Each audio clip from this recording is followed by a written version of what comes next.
피아노 연주자로 계속 활동을 하시다가 왜 비즈니스를 하게 됐는지. 20대 때 피아노를 6시간, 9시간씩 쳤어요. 그때는 왜 그렇게 열심히 했냐면 피아노로 승부를 봐야 됐다고 생각을 했어요. 플레이어로. 플레이어 네. 그때만 해도. 근데 보니까 아닌 거예요. 내가 과연 플레이어가 될 수 있을까라는 생각을 한 게 음반을 들었는데 네. 물론 음반이었지만 네. 러시아의 유명한 피아니스트인데 스비아토슬라브 리히터라는 사람이 연주한 라마니노프 콘체르토를 들었는데 안 되겠다는 생각이 들어요. 평생 연습해도 이 사람처럼 못 치겠어. 그런 게 있군요.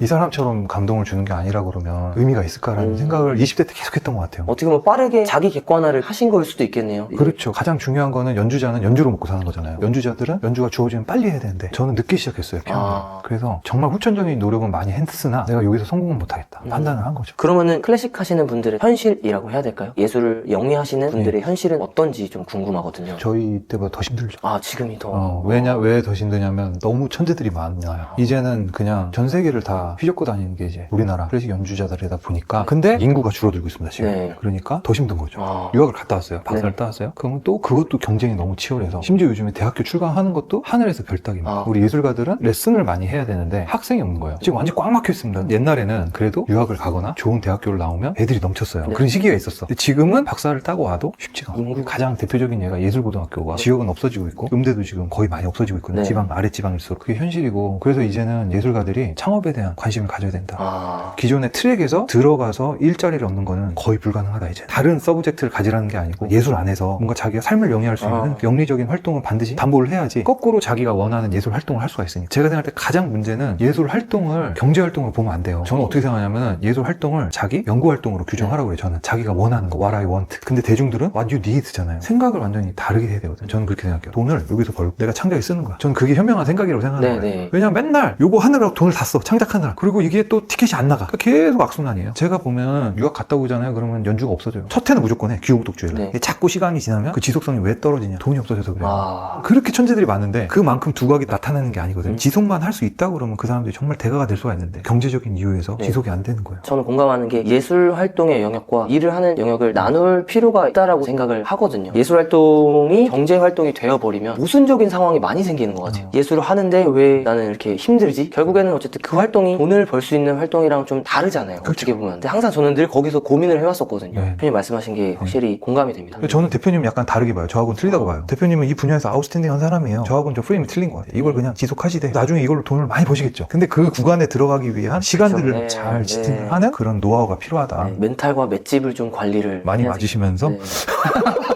지금 이거를 보고 계시는 20대 친구들이 좀 많을 거예요. 그 친구들이 나도 일을 좀 해보고 싶은데 어디서부터 시작해야 될지 모를 때 당장 지금부터 하면 좋을 것 너무 많죠. 일단은 자기 계정 관리를 좀 해라. 인스타 글 쓰는 것부터. 그리고 취업을 생각한다면은 위아치라는 블로그가 있어요. 위아치 블로그 들어가면 취업, 창업 정보들이 매주 올라가요. 그것만 보셔도 이런 사업들이 있고 이런 기관에서 누굴 뽑는구나 알 수가 있어요. 사람인이라는 부직 사이트가 알겠습니다. 거기는 이제 음악, 무용 이렇게 치시면 장르별로 쫙 나와요. 어마어마하게 나와요. 제가 어저께 검색했을 때 당장 어플라이 할 수 있는 직업이 1100개가 넘었어요. 생각보다 문화예술 참 많아요. 단지 안 찾았을 거예요. 모르기도 하고. 근데 가끔씩 이런 친구들이 있어요. 대표님처럼 바로 메시지를 주는 사람도 있어요. 그 사람들은 다 어떻게 된 줄 아세요? 다 취직을 했거나 자기 분야에서 두각을 나타내고 있어요. 계속 움직이는 사람들이. 말 거는 게 힘들잖아요. 그 용기를 내야 되는 거예요. 두드려야지 문이 열립니다. 그리고 사진 찍는 것도 너무 중요한 것 같습니다. 자기의 감성을 표출하는 거, 자기의 덕후를 자꾸 만드는 거. 팬을 만드는 거. 그렇죠. 누구나 다 팬덤이 있어야 된다고 생각해요. 저도 지금 45이지만 맨날 생각하는 게 내 팔로워가 있어야 된다. 나를 따르는 사람, 내 의견에 공감하는 사람들. 그거 어떻게 해요? 제가 일일이 못 만나잖아. 인스타로 올리는 거예요. 그러면 이걸 또 누군가는 감동을 받고 누군가는 영감이 되어주기도 하고 저 또한 대표님이 보내주시는 수많은 영상을 보면서 맞아, 이것도 학생들한테 보여줘야지. 그러니까 사실은 요즘에 완전히 콘텐츠의 월드이기 때문에 자기 이야기를 꼭 해봐야 되는 것 같고. 또 이걸 보시는 분들 중에 리더인 분들도 계실 거예요. 대표님이 생각하시기에 지속 가능성을 계속 가지고 가려면 어떤 움직임을 취해야 할까요? 끊임없이 본인의 회사에 관심을 가지는 거, 열정을 가지는 거, 실행하는 거, 이거밖에 없어요. 리더는 사실은 괜히 리더가 아니고 한 발짝 앞서가야 돼요. 뭘 하고 있을지 끊임없이 계획하고 있는 사람이 리더거든요. 그래서 책임감이 무겁습니다. 어쩔 때 너무 힘들어. 저도 그런 날이 11일 날이거든요. 그럼 한 5일부터 그걸 인지해. 잠깐만. 리더라는 거는 리스크보다도 그거를 유지하기 위해서 자기가 끊임없이 알아서 노력하게 되는 거예요. 그러니까 자기도 모르게 저렇게 발전이 돼 있어. 왜? 리더 자리를 유지 혹은 발전시키기 위해서. 예전에 대표님이 말씀해주신 얘기가 기억이 나는데 리더와 리더가 아닌 사람들 동전으로 설명을 해주셨잖아요. 리더는 이쪽을 바라보고 있어요. 팔로워들은 이쪽을 바라보고 있어요. 그걸 인정을 해야 돼요. 제가 30대 때는 왜 이쪽을 생각을 못할까를 얘기했던 것 같아요. 지금은 조금이라도 제 입장을 고려해주면 진짜 감동을 해요. 그 옛날에는 표현도 못했던 것 같아요. 요즘에는 제가 너무 고맙다고 조금이라도 제 마음을 알아줘서 이거 자체가 큰 이제 감동인 거예요. 이걸 인정하면 되게 많은 부분들이 해결이 되는 거예요. 그냥 쉽게 생각하면은 서로가 블레임 방심하는 게 아니고 우리는 어차피 다른 방향을 네, 바라보고 있어. 저는 리더로서 끌어야 되고 직원 선생님 제가 드린 미션을 잘 수행해도 완전 네. 다른 거예요. 근데 저는 이거를 일반화했던 거예요. 그래서 네. 힘들었어요. 그래서 리더십을 엄청 공부를 하다 맞아요. 보니까 아 리더라는 건 그게 아니구나. 이거 내 맘 같지 않습니다. 다. 네. 그거를 인정을 하면 되게 편해져요. 제가 정말 너무 힘들었거든요. 저도 그 얘기를 듣고 이해했거든요. 역할이 다른 거구나. 끌어야 하는 입장에서는 아, 왜 내 생각을 이해해주지 못할까? 내가 너무 혼자 앞서 나가서 생각하는 건가? 저게 맞는 건가? 이런 고민들 사이에서 있었고 팔로워들 입장에서는 굳이 저렇게까지 해야 되나? 여러 가지 연속들이 막 겹치잖아요. 그럼요. 결국에는 역할이 아예 다른 것이고 맞아. 누구 한 명이라도 내 마음을 조금이라도 이해해줬다면 그냥 감사해야 되는 거고. 저는 이제 일을 하면서 제 주변에 이런 얘기를 많이 들어요. 제가 워커홀릭이래요. 진짜 말도 안 되는 얘기야. 저는 제가 워커홀릭이라고 생각한 적이 없어요. 저도 그래요. 중요한 거는 제가 일하면서 재밌어요. 맞아요. 재밌으니까 하는 거야. 그거 내가 열심히 하면은 그만큼의 가치가 발현이 되잖아요. 바로바로. 그래서 저는 누가 일을 시켜서 한 적이 없어요. 재밌어서 그냥. 재밌어. 왜 잠을 못 자니? 아니 쓰다 보니까 간 거야. 맞아요. 그 누가 시켜서 한 게 아니에요. 그게 네. 행복한 삶입니다. 자율성이 네. 가장 중요한 행복의 덕목이거든요. 맞습니다. 그 몰입의 시간이 되게 행복한 것 같아요. 그래서 사람들이 워커홀릭이라고 하는지.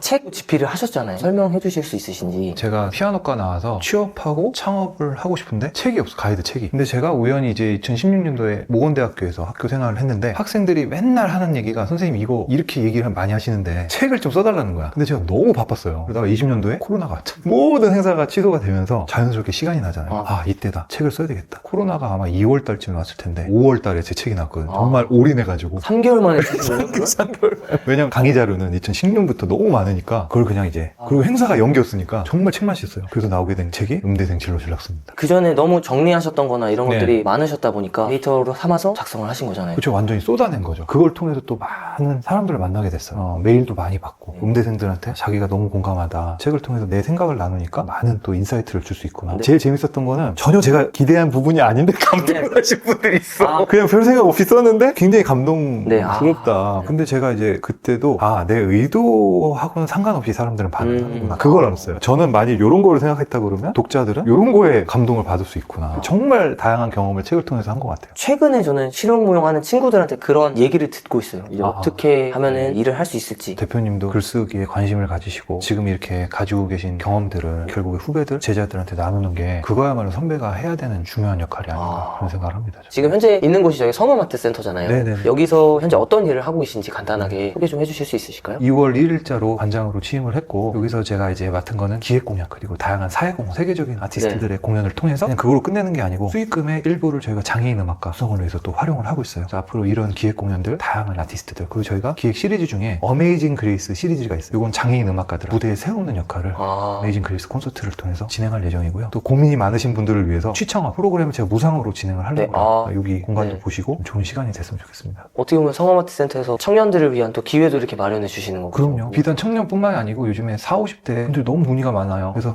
성험아트센터는 단순히 그냥 공연만 하는 그런 기관이 아니고 전국에서 본질적으로 사회공헌을 제일 잘 알고 취약계층을 대상으로 한 사업을 제일 잘하는 그런 아트센터로 포지션하는 게 제 꿈입니다. 혹시 지금 가장 빠른 공연이라고 해야 될까요? 예정을 앞두고 있는 공연 있으면 소개해 주실 수 있나요? 4월 17일 날 우리나라 아주 대표적인 피아니스트인데 이선호 선생님의 콘서트가 있고요. 네. 피아노 리사이트. 그때 제가 재미있는 해설을 지금 준비를 하고 있고 5월 8일에는 우리나라의 이제 케니지라고 네. 불리우는 멜로우 키친 색소포니스트 공연이 있습니다. 앞으로 성험아트 센터에서 다양한 공연들을 볼 수 있을 것 같고 네. 예술 활동을 또 여기 안에서 네. 할 수 있는 여러 경험들이 또 있을 것 같네요. 그리고 저랑 아까 잠깐 나눴던 네. 스트릿 댄스와도 관련된 그럼요. 것들까지도 염두해주고 계시고 예, 이 공간이라는 거는 결국에 콘텐츠를 만들어야 된다고 생각을 해요. 그래서 이 공간을 통해서 다양한 거를 또 개최를 하고 그걸 통해서 많은 친구들이 에너지도 얻고 진짜 말도 안 되는 0에서 하나하나 만들어가는 과정들을 많은 친구들이 또 볼 거라고 기대가 됩니다. 그래서 저는 대표님이 정말 많은 우리 스트리트 댄서 친구들한테 좋은 선배가 되기를 진심으로 바랍니다. 저도 그랬으면 좋겠네요. 제가 마지막인데요. 네. 예술을 하고 계신 분들이 네. 있잖아요. 네. 그분들을 위한 한 말씀을 좀 해주실 수 있다면. 저희 회사 슬로건이 You are so special이에요. 당신은 특별하다. 별과 같다고 저는 생각을 해요. 사람 한 명 한 명은 가지고 있는 컬러가 다 틀리고 크기도 틀리고 육안으로 볼 수 있는 별은 많지가 않잖아요. 하지만 그 무수한 별들이 다 빛나고 있잖아요. 근데 저도 어렸을 때부터 끊임없이 들었던 얘기가 예술하니까 힘들다. 그래서 저는 거꾸로 그거를 증명하고 싶었어요. 예술하니까 좋다. 예술하니까 행복하다. 예술하니까 잘 살 수 있다. 여러분들 생각해보면 각자의 별입니다. 다. 근데 자기가 아까 얘기했듯이 내가 뭘 좋아하는지를 잘 몰라요. 내가 뭘 하고 싶은지가 정의가 돼야 될 것 같아요. 보시는 분도 오늘 한 계단만 걸으십시오. 네. 한 계단만. 그러다 보면은 내년에는 365 멋진 여러분만의 계단이 오를 거라고 제가 믿고 예술하니까 배고프다 그게 아니에요. 예술해서 어디 가나 행복하다라고 얘기할 수 있는 멋진 예술가들이 되시기를 진심으로 소망합니다. 감사합니다. 네.